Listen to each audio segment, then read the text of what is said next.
everyone, it's Amy from Three Corners Farm, and today I wanted to give you a tour of our garden area and a little explanation of our farm. We have a mere 3 acres on our little homestead farm, but when we were searching over properties, this one had a great well, which is a bonus, and we have the house behind us here, which is up on a hill and sort of tiered, but the rest of the property is pretty nice and flat, which is usable space. All of it is usable space. So in order to afford what we wanted, we compromised and got the smaller house.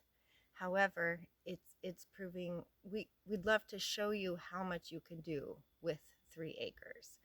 And then I wanted to film more and send out a YouTube video at least once or twice a week, but we have been sucked in for a week from wildfire smoke, so that put a damper on everything. But here we are, fresh air and sunshine, so let's go ahead and have a look around.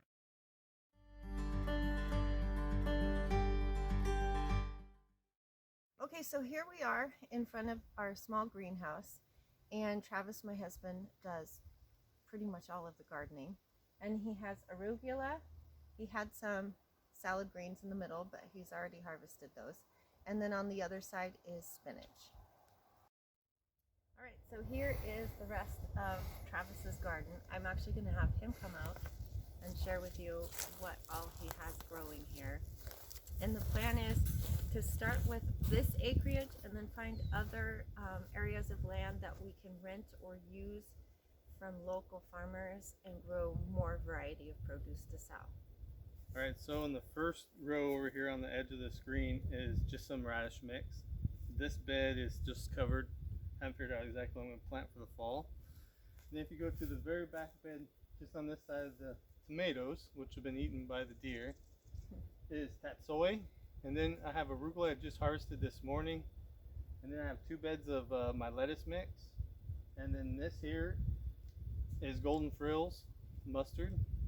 And then this here has a mix of kale and a few other items, like there's some beets mixed in. And then the row here is kale. There's a few green beans left because the deer ate my other green bean plants before I got it covered. And then I have some radishes on the very small row on the very top. Quite a bit of produce for a small space, but it's very doable. Okay, so I'm going to quickly walk you around the rest of our middle space, we call it, while Travis films. And just so you know, if I look off screen, it's because we have our little goat running around. Got to give her a little bit of entertainment today. So we have this small greenhouse over here, but we're not currently using it. I think it's more for seed growing than anything. And then this area, all of this that you're looking at was not here. We've put it all in since moving here about a year ago. We just had a tent type tarp, like a small carport for the first year, last year, for our hay, and it got us by. However, we had to keep the roof cleaned off from snow and things like that. So finally we got our metal roofed hay shed in, and I'll show videos of how I feed the animals later. But then over here, this was here when we came, and we'd like to get it cleaned up and use it because it's a great fire pit. It's just good for gathering the family around and having friends over for barbecues. And you'll have to excuse that we have a lot of things going on out here. It's kind of a mess, but we have so many projects that we're working on all at once. So that's just the way it is. And then if we move this way, we have a hitching rail for the horses. And then this is our bunny hutch and chicken coop. And yes, the bunny hutch is made out of an old 50s kitchen cabinet. We tried to upgrade the bunny hutch, but he just loves this bunny hutch next to the chickens. And he's really old, and he's living like the Energizer bunny because he just keeps going and going and going. But they get a lot of our scraps of vegetables and all kinds of things. So it makes them very happy, both the rabbit and the chickens. And then if we move further along, this is our the inside of our chicken coop where they roost. And we do use an electric light in the winter to keep it warm and heated.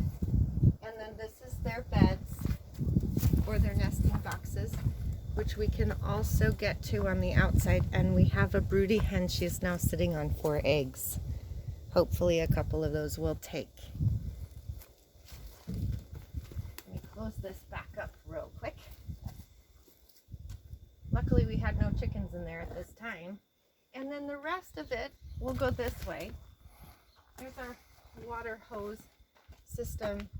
And then here's the inside of their coop, which if anyone is curious about the measurements and the size of it, we have 8 hens, right Travis? 8 Yep. in this space. And we don't get to let them free range at this time because we're not quite ready for that setup yet, but that is the ultimate goal. And then moving on, this direction is our well house. And inside there are many tools and some of these saddles and bridles and tack. Or Travis may have to walk in here to let you see it. It's a jolly good mess, but it's one of those places where you know where everything is, and if we move it, we get lost.